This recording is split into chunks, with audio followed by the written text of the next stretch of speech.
His most grievous sin was taking hundreds of lives, souls now confined for eternity in his duplicitous masterpiece. Emanuele made the sign of the cross with his pistol hand. Wrongs would be righted. A rustle on the ground prompted him to halt. His compatriots followed suit. A rat scurried by, demon spawn fleeing from the mouth of hell. Releasing a breath, Emanuele soldiered on for 20 more paces until an oak door blocked the passageway, like the goal of Daedalus's labyrinth. Who was more dangerous, the Minotaur or the painter? Emanuele beckoned his men closer to the door. He was told the painter's living quarters would be locked from the outside, but that was not the case. Apparently, Tintoretto was free to come and go. That posed a new problem. Should the door be sealed from the inside, they'd have no means of entry. Emanuele raised the lantern. Shadow and tricorn hats shrouded his companions' features, but concern glazed their eyes. "We've come too far to fail, my friends," Emanuele whispered. "We've lost too many." They nodded their agreement.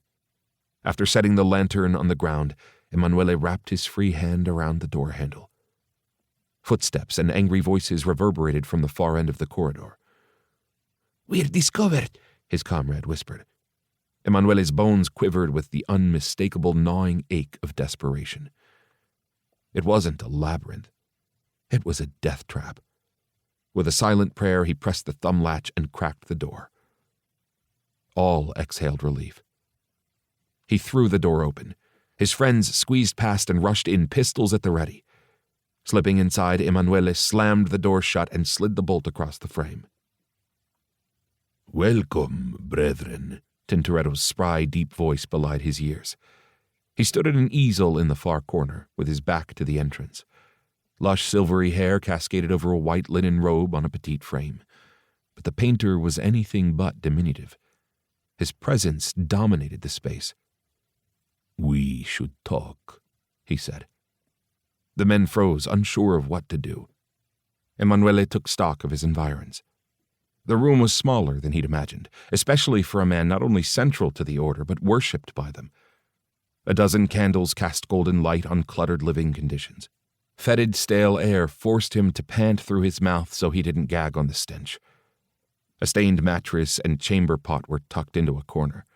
Stacks of leather-bound books lay strewn about on a writing desk and oriental rug.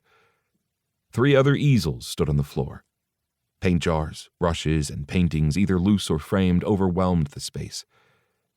The artworks were masterpieces of all types: landscapes, portraits, still life, and somber depictions of the abyss.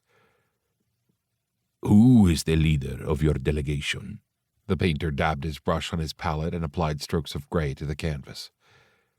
The men moved aside for their captain. Emanuele took a tentative step forward, despising himself.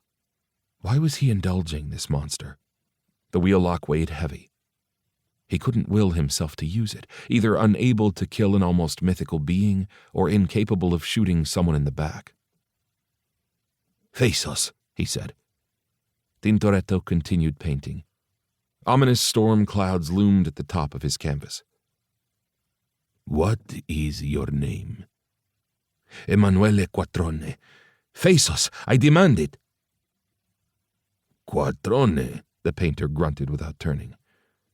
"Descendant of Senator Marco Niccolo Quattrone, first exalted—" "I know who the traitor was." The insult to his forefather incensed Emanuele. He aimed his weapon at the painter's head. "End him," his compatriot whispered. "Do it now." Someone pounded on the door. Frantic yelling seeped through the wood. With a shaking hand, Emanuele squeezed the trigger. As if hearing the pistol's wheel, Tintoretto shifted. The weapon discharged, emitting a cloud of smoke. The bullet flew through the canvas and struck the wall. Tintoretto dropped his artist's tools and spun. With unholy speed, he launched himself at Emanuele. A glimpse of a thick white beard whooshed through the gunsmoke. The painter clutched Emanuele's throat and shoved him into his comrade, slamming both against the wall. Emanuele's head whiplashed into his friend's nose. Warm blood splattered Emanuele's neck. The man slumped to the floor. Emanuele steadied himself and drew his flintlock. Tintoretto knocked it from his hand. The other